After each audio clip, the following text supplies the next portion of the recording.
Welcome to this episode of Chester Centurion's podcast.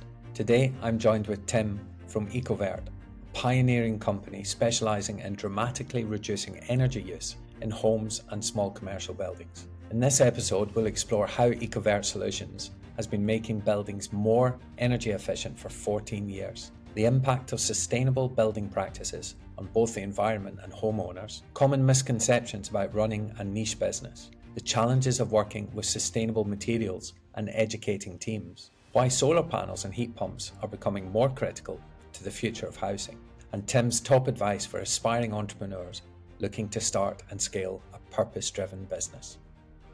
Let's dive in.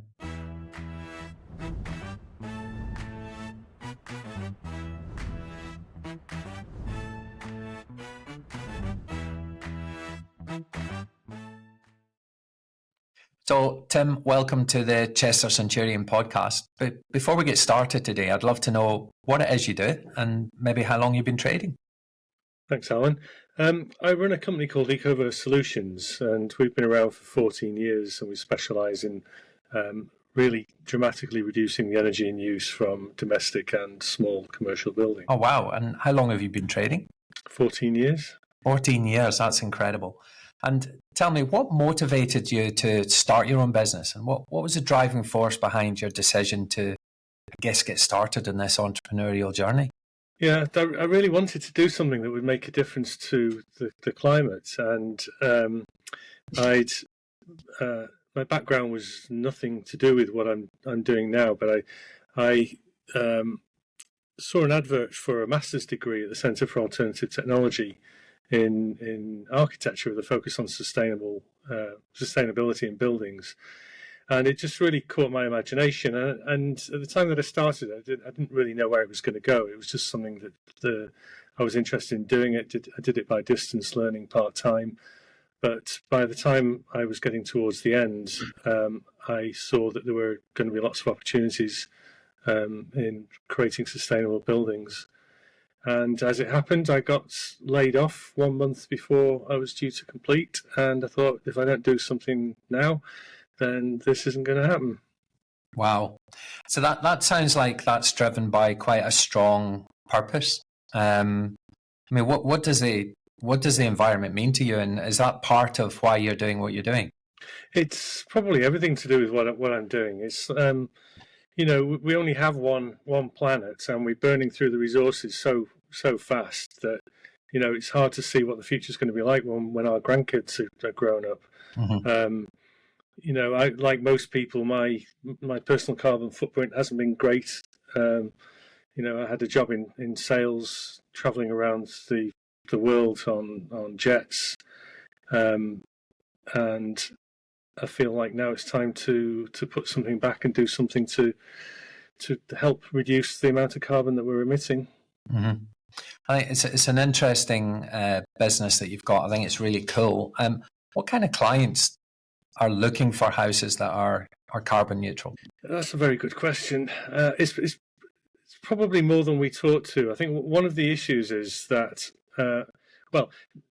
there's two kinds of clients. There's people that are trying to build a new house, and there's people that are trying to improve their existing house. Now, people improving their existing house often just go down the normal route of building an extension or doing the bathroom or the kitchen or whatever. But maybe the houses are cold and not very comfortable, and they want to try and improve their standard of living, their warmth and health at the same time. So those are probably the key drivers, and particularly people looking to reduce their energy bills. With the new house, again, it's people looking to make a difference, really. Building a passive house is quite different than just having a house built. It's a journey that those clients have probably been on for some years, sort of investigating various routes towards getting a more sustainable house and getting the carbon footprint down. And probably like me, they stumble upon Passive House, which originated in Germany and has become a standard that we can build to in the UK, mm-hmm. and realise that there is a way of building houses that are more energy efficient. Mm-hmm. And then they, search the internet for someone who can actually do it. And we're one of the few people in the Chester area who can do that. Really cool. So what are the common misconceptions about running a business, and how do you address them, Tim? A business in general, or this kind of business? Well, let's talk about your own journey. Yeah. I think it's been a real learning experience for me. Although my background isn't in construction, my dad works in construction all his life, and he works up to director level at large construction companies, and other members of the families have done similar things. So the idea of building stuff was always there in the background. We built our own house some years ago. And moving into this space, I thought that it was sort of a continuation of the way that we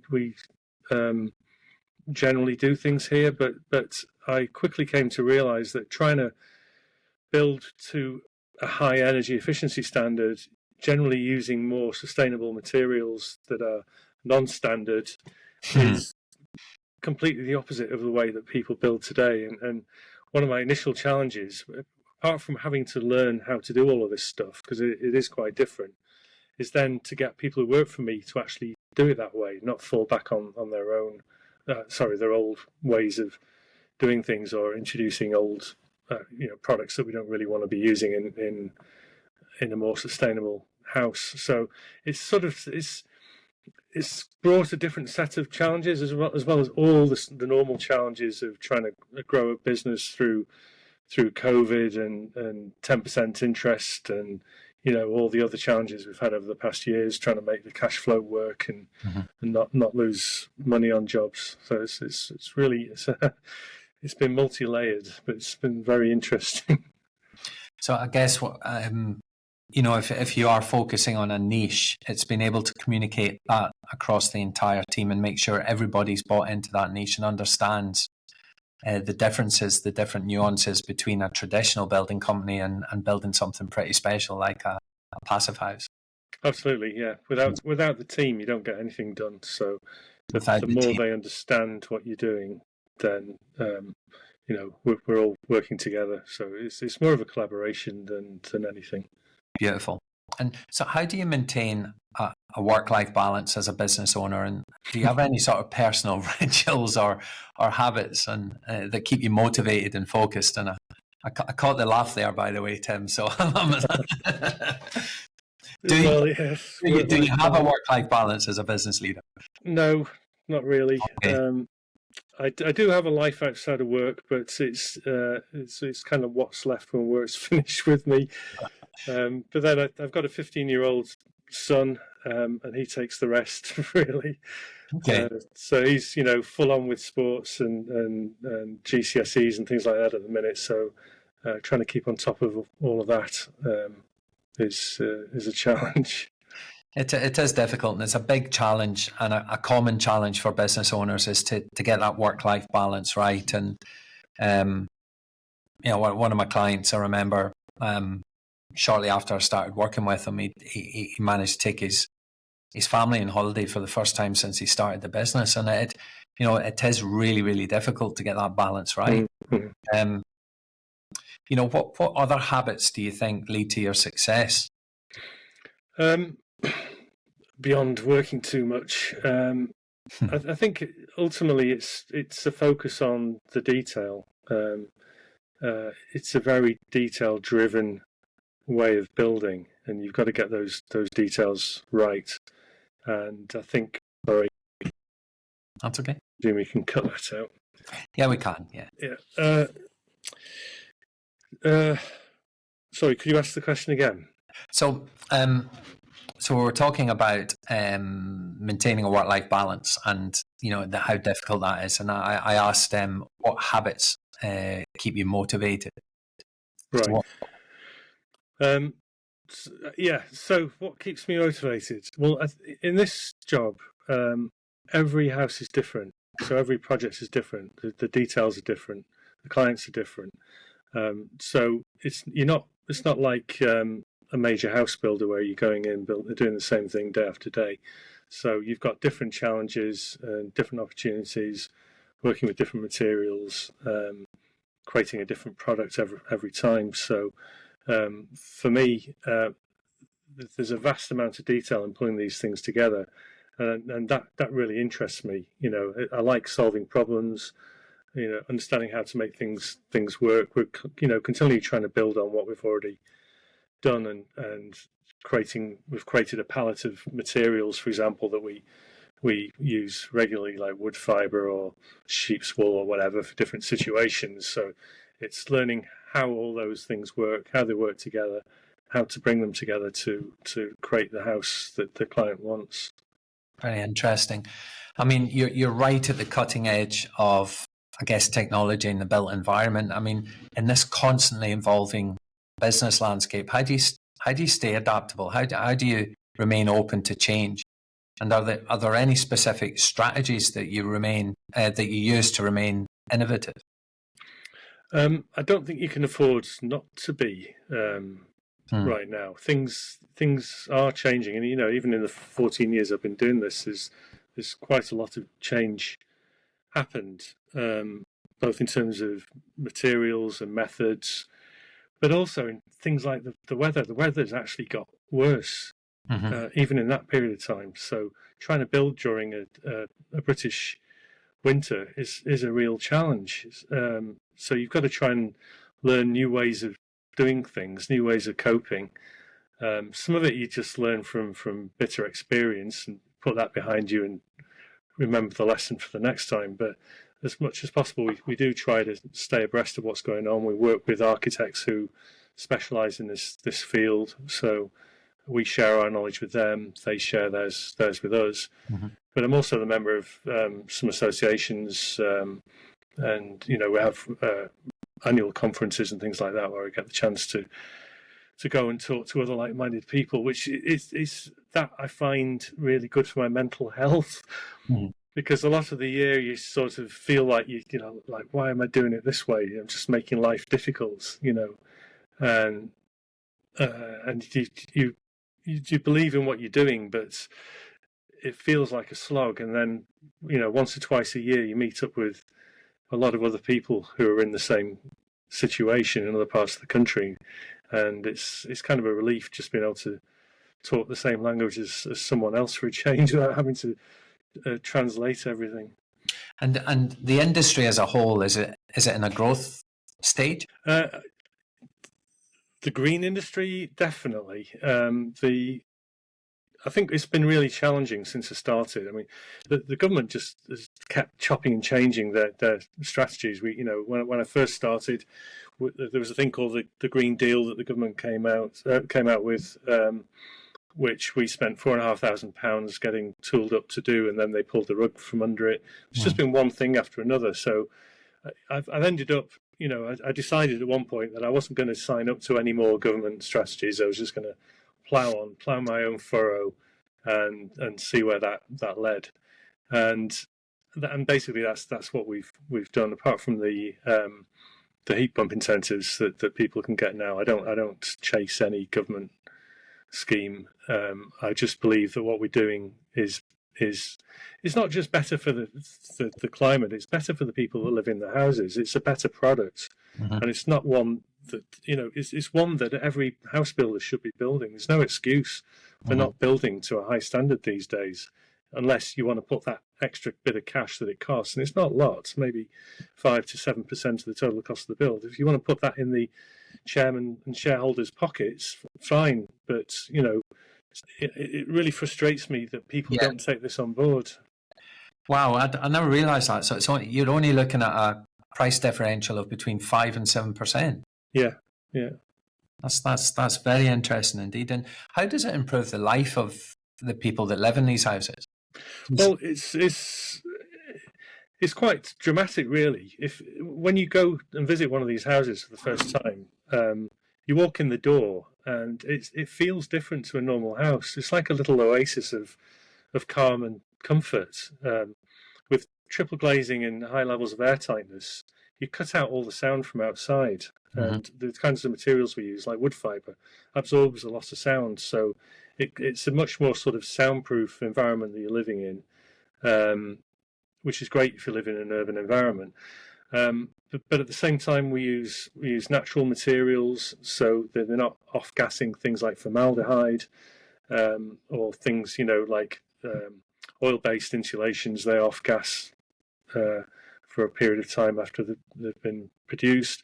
So there's we're not creating a toxic environment. In fact, we're cleaning the air. Even some of the brands of paint we use, they absorb stuff from the air.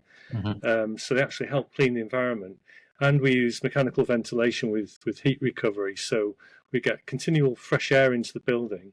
It's filtered through filters that can take out pollens and things like that. So it helps if you've got allergies to pollen or hay fever, that kind of thing. It's a much more uniform temperature all day and all night. Typically, we just leave the thermostat on 21 degrees all the time. So the bedroom area would normally have cooler, but you don't mess around with the heating, because the environment of the house is much more stable. The heat with gas boilers, they come on, the house heats up quickly, then it cools down quickly, then it heats up quickly. With passive houses, where you're keeping all that heat in, you don't lose heat very often. We had one customer whose heating bill over the winter was actually less than their phone bill. So, once you trap that heat in, you create a really stable, comfortable environment. Tim, that's been a real education for me. Thank you for that. Could you offer a glimpse into the future plans and goals for the business? What do you envisage the next chapter of your entrepreneurial journey? Well, I think one of the things that's we've done differently over the last 2 years, we've been doing solar panels and heat pumps for some time, solar for probably 11 years now. But I had been subcontracting it out, and 18 months ago I took the decision to bring both of those in-house. So we're now installing solar and heat pumps on a standalone basis for both domestic and commercial customers, which has gone really well. We did one solar PV job with 850 panels on a commercial roof. So right now I'm focusing on trying to grow the solar a bit more aggressively. I think there's a real opportunity out there. The government's quite interested in solar and renewables in general, and I think the more they say about renewables, the more it kind of lifts the whole market, so it creates more opportunity. And the same is happening, but to a lesser extent, with heat pumps. On the building side of things, I'm not looking for rapid growth there, because trying to achieve that growth is quite challenging, mainly in terms of access to a workforce that can come on board and make progress quickly. It doesn't work like that. Over the 14 years we've been doing this, I've learned that it's hard to get people up to speed. So I've got steadier but still growing plans for the construction side of the business. Very good. I've seen some of the houses on your website. They look spectacular. I think I'd love to build one at some point in the future. They're really cool houses. Thank you, Tim. This has been a real education for me, because I didn't know much about this subject. So thank you very much for that. I've got one final question for you though. So, if you're to think about the top 3 pieces of advice that you would offer an aspiring entrepreneur, or who's just starting their journey, or maybe facing challenges in their business, what would your top 3 pieces of advice be to them? I think the first one, if you're thinking of starting a business, start it. Don't put it off. Just get on with it. I thought about it for quite a while before I actually did it, and I wish I'd just got on with it. Yeah. The second thing is to find other people who you can talk to and who can help lift your knowledge. And I did manage to do that myself quite early on through some, environmentally friendly building associations. So it's finding some peers you can bounce off and learn things from. And what would be the third thing? The third thing is really not forgetting that cash is king. Cash is king. I have a relentless focus on my bottom line, and without that, I wouldn't still be here. I think it's probably true of all businesses, but construction is. I've worked in quite a number of industries. I've worked in aviation. I've worked in the nuclear industry. Quite a few banking. Construction is a different fish altogether. It's not as predictable. Sources of materials are not as easy. Costing isn't easy. There's no transparency over costing on materials and so on. It's a difficult game, but yeah, just get on with it. Love it. I love it. I think there's some absolute gold dust in there, Tim. Get started is the first habit of the 7 Habits of Highly Effective People. An incredible book. If you haven't read that one, I have, yeah. Suggest it. But that's habit number 1. Get started. Finding other people to help without a shadow of a doubt. And cash is king. It was actually a phrase coined by a gentleman called Alan Meltz. And I've spent some time with Alan, and he says turnover's vanity, profit is sanity, and cash is king. And know your numbers without a doubt. That's it's business 101, isn't it? If you don't know your numbers, then you've got to get your numbers pretty quick. Yeah. Really cool. Listen, thank you very much, Tim. Really enjoyed that. Thank you for being on the podcast, and let's have a chat soon. Yeah, you're very welcome, Alan. Thank you. Thank you. Thanks.